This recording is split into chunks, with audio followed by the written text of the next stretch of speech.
Today, we're diving into a common question about how a debt settlement program affects your credit score over time. If you're considering joining a debt settlement program, understanding this can help you make an informed decision. So let's break it down. Initially, your credit score might drop significantly, usually by 140 to 200 points in the first 6 months. However, this depends on where your credit score is and when you start. For example, if your credit score is already in the 400s, you may not see a dip at all and might even see an increase as accounts gets paid off.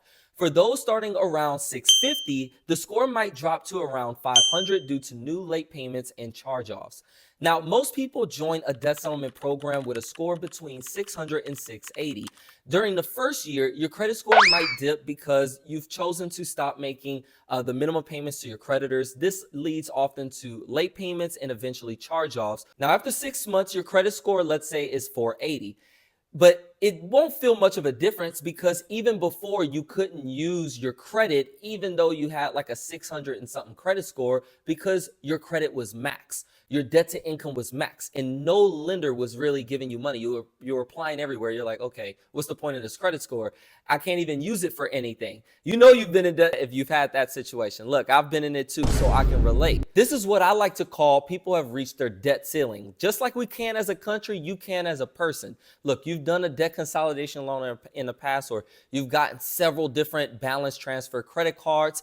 But now it's like no one will give you any more money. You can't get any more credit. It's like you have hit your ceiling. And now you're like, what do I do? Now, after 6 months, as long as you have one open credit card, like the Open Sky Secure credit card, and consider a secured loan like self-lender to rebuild your credit, you'll be fine. Your credit should start going back up. Now, you got to make sure that you maintain a low balance on your credit card.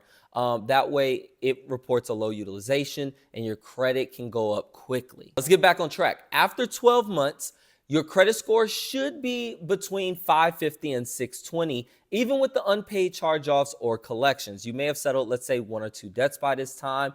We're making progress. Anywhere between 550 and 620, that's very common. Keep in mind, the FICO 8 model is more forgiving to those who are rebuilding their credit compared to older models like the FICO 2. And the FICO 10 and FICO 10T are even more forgiving. So I love the direction the credit industry is going. Now, if you maintain low balances on your credit cards and continue to manage your debt well, by the 24-month mark, your credit score should be between 580 and 650. You might even be able to purchase a home at this point.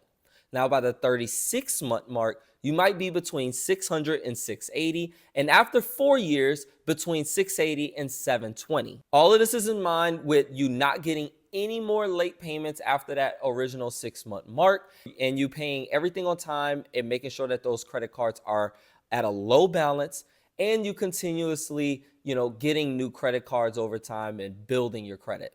But for some of you, you might be saying 720 is not a high enough credit score. Well, it's important to note that older FICO scores might cap your credit due to past derogatory marks, because although you paid off those collections and charge-offs, not every creditor, they remove it from your credit report. Especially with charge-offs, they typically never remove it until after the 7 years. But you'll notice as you're rebuilding your credit, your newer FICO scores will probably be a lot higher than your older FICO scores. So like the FICO 10T, they don't even count paid collections against you. And I'm excited because mortgage lenders are going to start using this in the future. Now, what's really good about doing the debt settlement process to get out of debt is that all these negative marks completely fall off your credit report after 7 years. So there's no record on your credit report of this ever after the 7-year mark, nor are there any public records of your credit history or anything like that, unlike with bankruptcy. After that 7-year mark, your credit score could even be 780 or higher. Some people in the 800s. It's limitless at this point because there will be no negative items on your credit report. And if there are,